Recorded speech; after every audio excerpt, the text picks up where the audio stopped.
Thank you, Lucia, for the kind introduction, and let me thank the organizers for inviting me to come to this meeting. I'm really pleased to be here, and actually rather impressed to be here.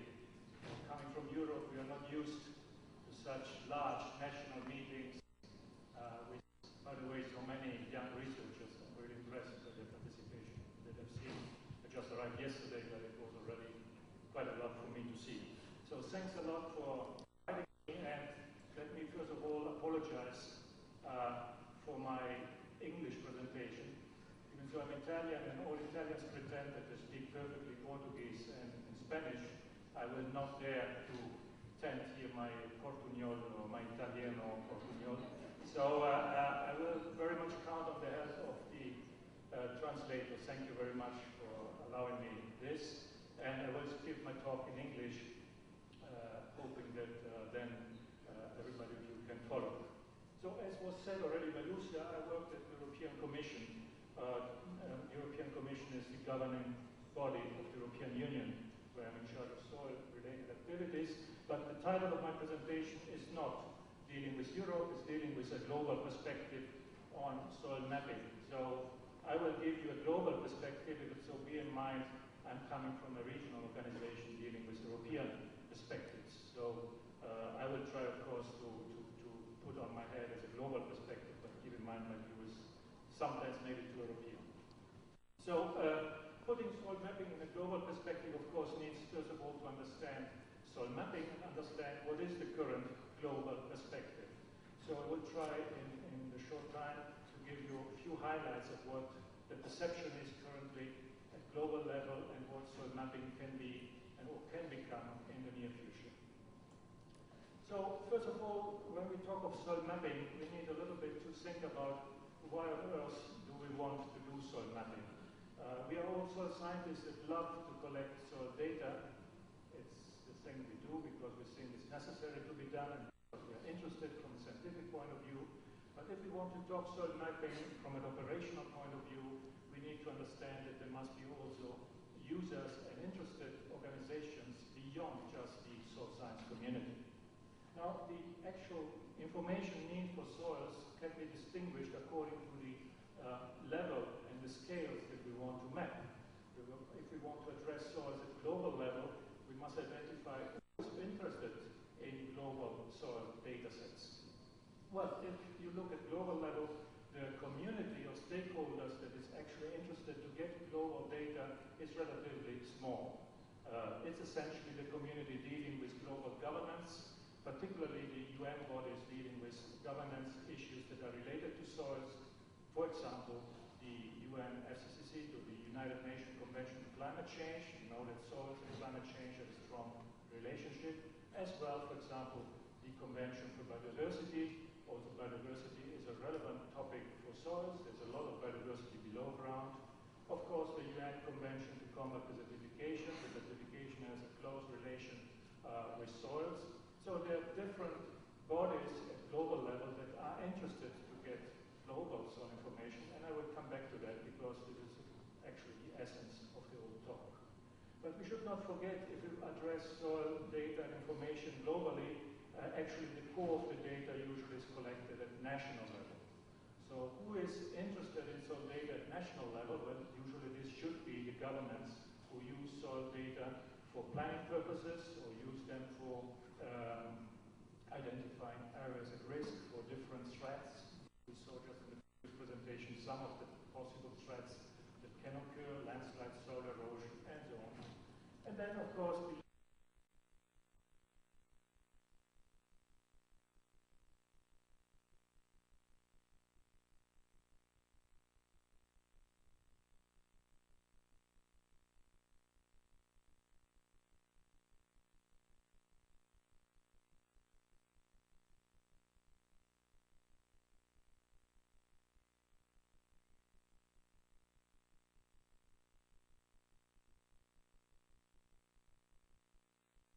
procedures in order to get new soil data and information at global level in the near future.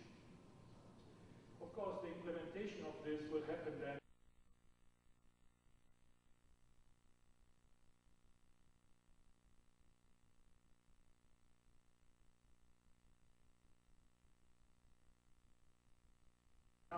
global soil partnerships, for the ones who are not familiar,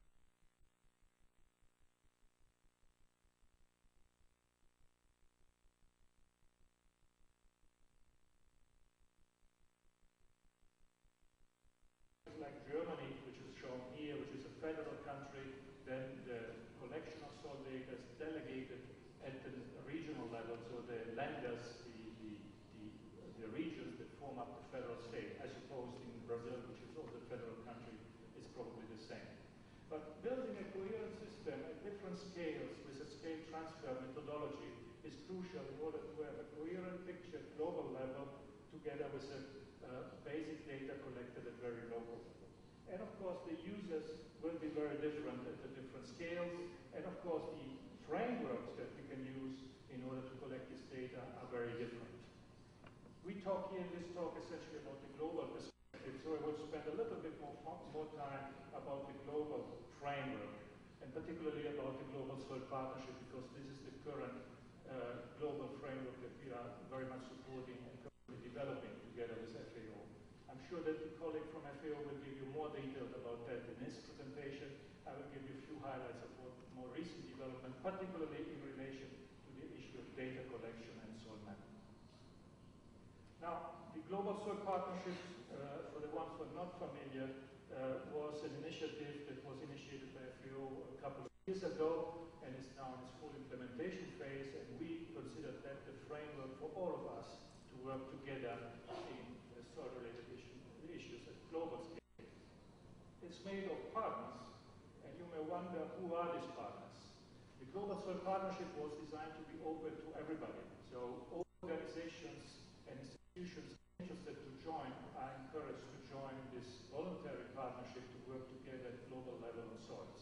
Of course, the core partners are the countries, so you have all member states of FAO that are partners in Global Soil Partnership, but it's open as well to non-governmental organizations, so science societies, universities, soil-related institutions, and there are many of them at many levels, globally, nationally, regionally, locally. So this big partnership is ruled by a plenary assembly. The plenary assembly has nominated recently an intergovernmental technical panel on soils, and I will say a few more words about it because that's the framework that is currently developing the new procedures in order to get new soil data and information at global level in the near future. Of course, the implementation of this will happen then at regional level, and actually it's in the process of being established a number of regional soil partnerships for Latin America, for Europe, for North America, and so on, that are currently being established and will be actually the implementation place. So it's where all the implementation of this large global program will actually then be implemented at local level. All this, of course, coordinated by a secretariat that is currently hosted by FAO, and the GSP Secretariat is coordinating the various bodies of this pretty large organization. Now, the Intergovernmental Technical Panel of Soil, if you want a sort of mini IPCC for soils, has been just established and had its first meeting just last week in Rome and FAO. It's made up by nominations by governments, so governments of the whole world has agreed on 27 members that represent the whole world, subdivided by regions. So each region has a number of representatives that are nominated by the governments after a pretty lengthy negotiation between all the governments. And these 27 panel members are actually the technical body that is designing many things of the Global Soil Partnership, including the soil mapping data collection exercise that we want to complete at global level in the near future. So I will focus mostly on that, but it's worth mentioning that the Global Soil Partnership is not addressing only soil data and soil mapping, it's addressing many other main pillars of action. Actually, the plenary, in the last plenary, identified 5 main pillars of action. The first is addressing sustainable management of soil resources. The second one is essentially dealing with the investment, the soil awareness, the cooperation, and all the extension services. The third pillar of action will address soil research, so particularly developing coherent soil research programs at global level. The fourth pillar of action is actually the one I will say a little bit more because it's related to this presentation, will address soil data and information and in general how we develop our information system at global level. And the last pillar of action will address harmonization of methods, measurements, and indicators. As you can imagine, this is a pretty crucial issue since most countries in the world use different methods, and harmonizing these methods is quite crucial. So I will say a few words more about the fourth pillar of action, because that's the one addressing soil data and information, and maybe giving you more information on this is relevant to this presentation. Now, each of these main pillar of action of the Global Soil Partnership get developed through a standardized procedure that was agreed by countries. This is done through a workshop usually that kicks off the process and establishes a working group that will develop the plan of action for these activities. Concerning the activity concerning data and information, a major meeting was organized last year by FAO in Rome that established a specific working group represented by all regions of the world that developed then the plan of action for the next generation global soil information and data. The background document to that is a background document prepared by the GSP Secretariat by FAO that has made a complete inventory of the state-of-the-art of global and regional soil data and information, and is a little bit the basis to develop this new plan of action. Now, of course, in that document you will find all the things that have been done so far at global level. I don't need to illustrate many of them, probably mostly known to you, but of course the still well-known global soil map that was developed by FAO in the 50s and has been republished several times is probably the only still currently used global soil mapping that is available.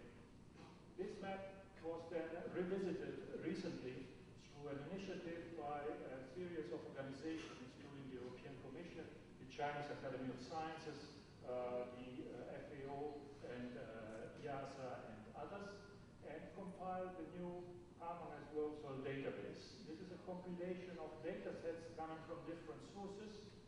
We provided, as the European Commission, the European Soil Information System that is covering what you see in yellow. What you see in red is provided by the Chinese Academy of Sciences. What you see in green comes from the SOTA, the Soil and Terrain Database of the world. What you see in blue is coming from the original digital soil map of the world. And then in gray is where we have no data. So this is a compilation essentially of what is existing. So essentially taking all what is existing currently, putting it together in a common so-called harmonized world soil database. And of course this is rather obsolete information and rather coarse information, and there would be strongly a need to update this soil data in a short time. And that's actually the main core target of this new plan of action that was recently approved by the Intergovernmental Technical Panel on soils. So out of this harmonized world soil database, we can extract many data layers. It's an interactive database, a GIS system that allows you to extract data at 1 kilometer resolution for many parameters. Of course, the classic soil map is what you classically love to see as a soil scientist. It's some, of course, based on the World Soil Reference base, or the WB classification. And this is the data that maybe soil scientists like mostly, but for decision makers, usually another kind of data that are needed. I was mentioning before the close link between developing a new global soil database and, for example, the recent climate change negotiations.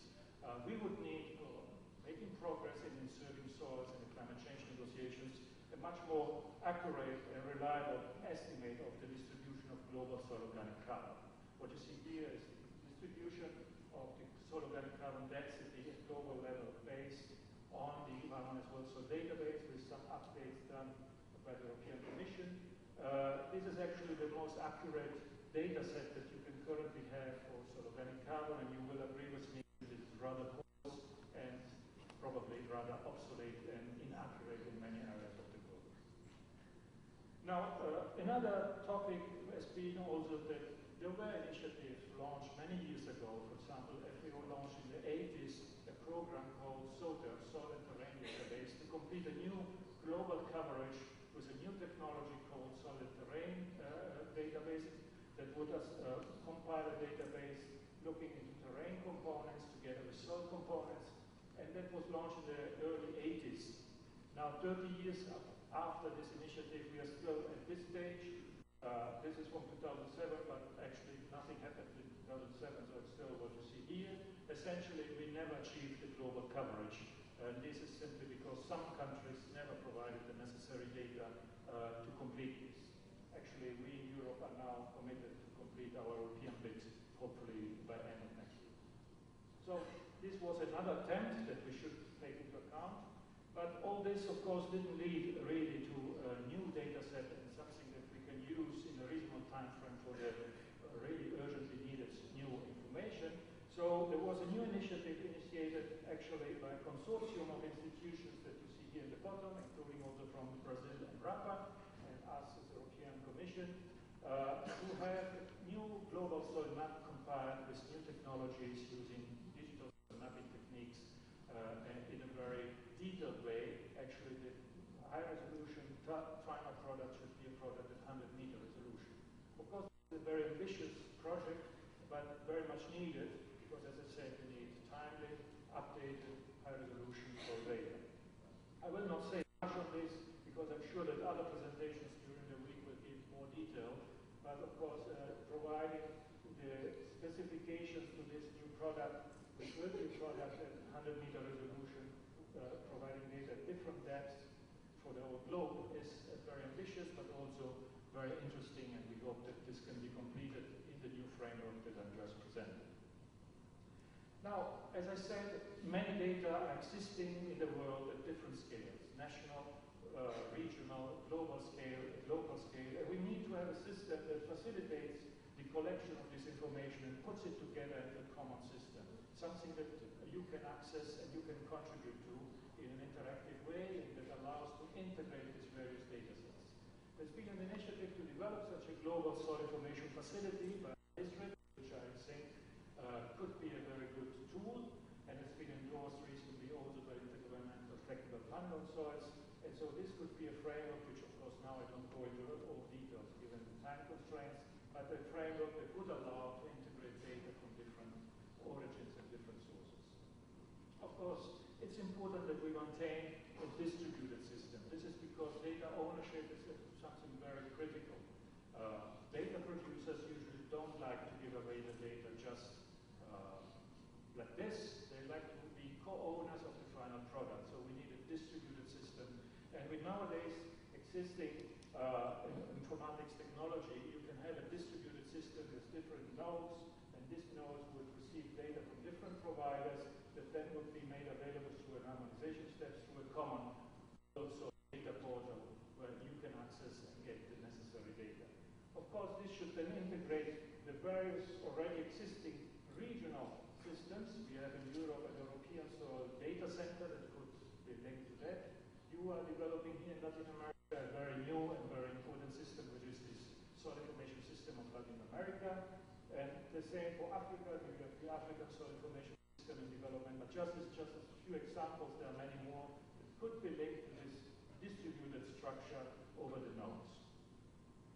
Now, to do this, we need a global soil data infrastructure, and all the details of that have been discussed in the panel and are now available in a specific plan of action that will establish a world soil data center with all the various regional nodes connected through the various data providers and the various information systems, as I was illustrating before.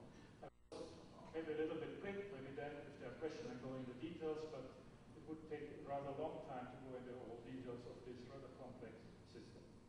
I would just like to spend the last few minutes to say that there is much more happening in the world than what we think. The world is moving very quickly towards new ways to collect soil data, or data in general. And this was initiated already some years ago by a famous talk by Mr. Alto, who initiated a complete new movement that goes under the heading Digital Earth. The soil community or the soil science community has been very marginally involved in these new developments. I would say a few things that we are currently doing in Europe and that we are very much promoting also globally to go beyond the traditional way to collect information and data and look to the new tools that a knowledge and that crowdsourcing can allow us to use. The very first tool is to empower the citizens. We in Europe are developing a completely new system that, together with other agencies in the world, that is called IONERS. The IONERS system is allowing the citizens to insert data. For the moment, if you are interested, there are only two layers available. One is called Air Watch, and the other one is called Water Watch. We are currently adding a new layer called Soil Watch. How does this work? If you have internet, you go on internet, you go on the IONERS page, and you can click on these little dots, which are measurement stations for air quality, and you have the same for water quality. And if you are living in that town, in that place, you can put in your own observations. For example, in this case, air quality in Copenhagen. Okay, so you can compare the actual rating by the measurement station with your own perception of how the air in this place is. And the same for water, and we are inserting now this for soil. Of course, to know about soils, you need to have a little bit of soil knowledge, but don't underestimate the big knowledge that exists with farmers, with landowners, with local experts. There's a lot of local knowledge by local communities that is much more valuable than we have been valuing until now. And we need to develop tools to empower the local communities and empower local knowledge on soils to be captured and assimilated at global level. And the new informatics tools allow us to do a lot. A second tool that we just released is a nice app that is called My App or My Soil. For the moment, unfortunately, it works only on iPhone, but soon will be released also on other systems. This is a little application that allows you, if you have a mobile phone, to click on the place that you are, make your soil observation, and directly upload it in the system over the phone. For the moment, it works only in Europe, but we are currently developing it together with other agencies at global level. So your direct observation of soil properties, and of course, you need to know a little bit, but maybe if we do more education and awareness raising, you will be surprised how many people in the world are capable, at least to find out the texture and find out some basic soil features. And we could collect, thank you, I'm perfectly aware. You will collect a lot of data from many people that now are not allowed to put their data into our systems. It's currently being developed in Europe together with the British Geological Survey, but it's freely available to everyone. So I'm coming to the conclusions, although because I've been a little bit over time, maybe, sorry for that. My conclusions is that we have now a new global framework, and you should be aware that the Global Soil Partnership exists, and I'm sure that colleagues from FAO and other agencies will tell you much more during the rest of the week. We need to be aware that a lot is going on at regional and national level in soil mapping, and we need to connect to these activities and to find a framework that everybody has a place, and that we avoid duplicating efforts, and we should favor, instead of duplication of efforts, synergies between the various programs. Don't underestimate the capacity to mobilize financial resources. It's always been advocated this is the main stumbling block to collect new data. I don't believe this is the stumbling block. There is a lot of possibilities there, and we have now a framework to mobilize these resources through the newly established Global Soil Partnership. And finally, and this was my last point, be aware the world is moving much quicker than many soil scientists believe. The world is very quick in using new technologies, new tools, and there are complete new communities out there that are collecting soil information, soil data in a new way, and we should try to connect to them and link it to our systems. Thank you very much.